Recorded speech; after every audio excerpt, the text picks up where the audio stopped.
Nico Iamaleava is setting the college football world on fire. He is also setting my tongue on fire as I cannot pronounce that, guys. I apologize.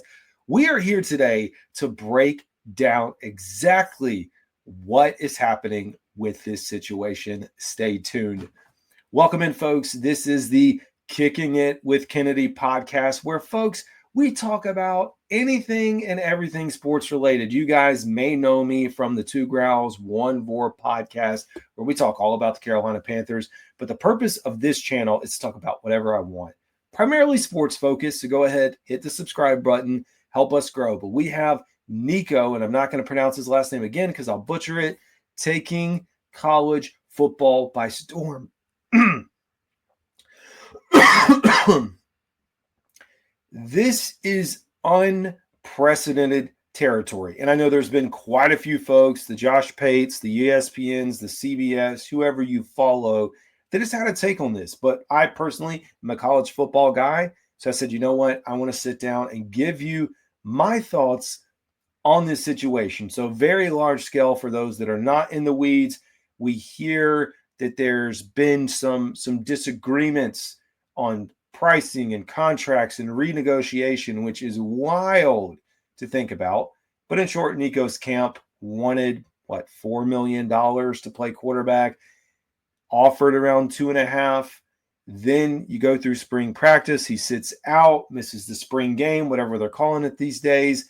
And the team essentially lets him go. And to me, this is probably one of the wildest pieces to all this, because the ability to just cut a player, and I'm not saying that you should or should not be able to do this, but if they are technically a scholarship player, they're on scholarship, I don't know. When you're in the wild west of college football, this is just part of what happens. And now all this transpires, and coach provided his statements, team, moving on.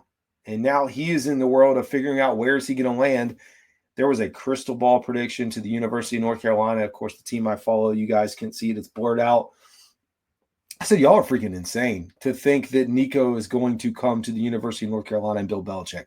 Now, maybe for $1 million, maybe for 1.25, maybe for 2, but no way he's coming here for $4 million. And I don't know. I feel like the nerds online just decided, hey, it's a hot topic pick. We'll get some clicks to say that he's going to land at UNC. So you have UNC initially in the mix, Tulane, both of those schools scratched off, which likely leads him landing at UCLA, I believe is the latest name in the mix. But where he's positioned himself, and I've seen all kinds of takes, some people blaming his family. I mean, the whole system is broken. And from his shoes, it's hard not to want more money wherever you are. Now, greed is one thing. We know that greed and money, the root of all evil, that's where it lies. It's a true statement. Well, no matter your belief, I think we can all agree, yes, there's people who do good things with money, but in general, you continue to stack it up, want more and more and more. You're eventually going to bump into things like this. Now, from a market quarterback standpoint, is he one of the top quarterbacks in the nation? You look at his performances against some of the better competition, it's not good. Sure, he's had his moments against lesser competition, but $4 million. Where I will back into his court very briefly is a story that's really swept under the rug. Now, we talked about Tulane being in the mix. I want you to know the quarterback from Tulane, he went into the portal. He transferred to Duke. He was one of the top quarterbacks available. He gets $4 million and $8 million. That's what's reported, $8 million. You can look it up. So you can do the math, 2 years, $4 million for a quarterback at Duke University. So I have a few concerns with that just one, where is Duke NIL? And I guess they're rich people and lawyers, but where are they getting this money to pay a quarterback on their football team? I don't know. That's a whole other conversation. The wild thing is with NIL, and this has been my stance from the start, NIL originally was meant for someone to profit off their name, image, and likeness. And what exactly is that? Well, me with my name, my number, my jersey, you see me on Saturdays, I run my commercials. You want to help me promote your content? Sure. I don't know where it turned into every single player is now getting 50, 60, 70, $80,000 minimum up to whatever it is. Like, it's insane. The primary purpose of NIL should be so that you can go out and get a sponsorship with Nike if your brand is that value. I cover the NFL, so I tell folks I'm never against anyone getting paid what they are due. But at the same time, you got to have kind of a reasonable understanding of your market value. And there's no market value because there is no salary cap. So there's nothing over top of this thing. It's not regulated. So you don't have, consistency with agents and contracts and caps and data.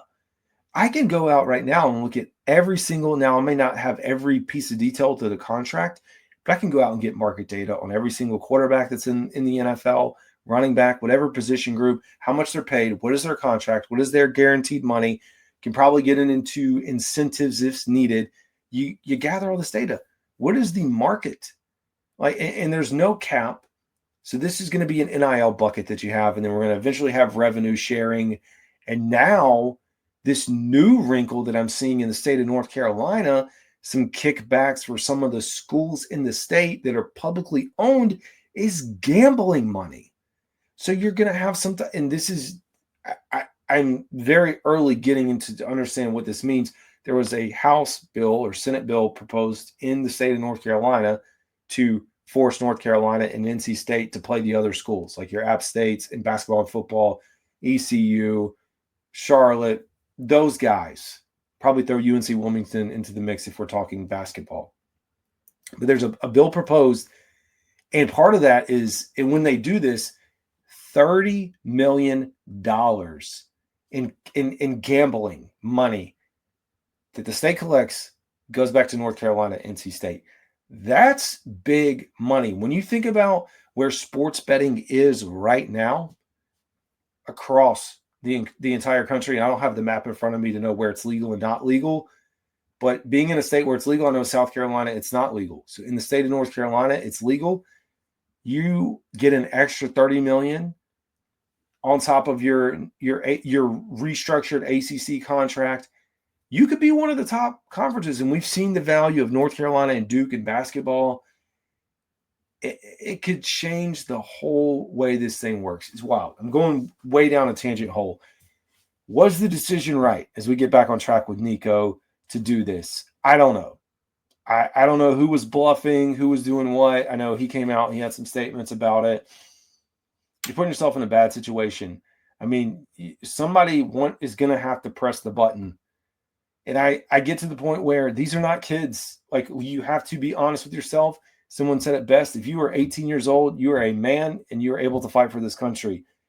These are not kids in college that are getting paid millions of dollars, more than most folks will ever make in their entire lifetime, to play college football. It's not the same. They are on a different level than everyone else. And we continue to see them with the flashy cars, everything else. Like, it is an insane world that we live in. And anyways, he made a decision to do this.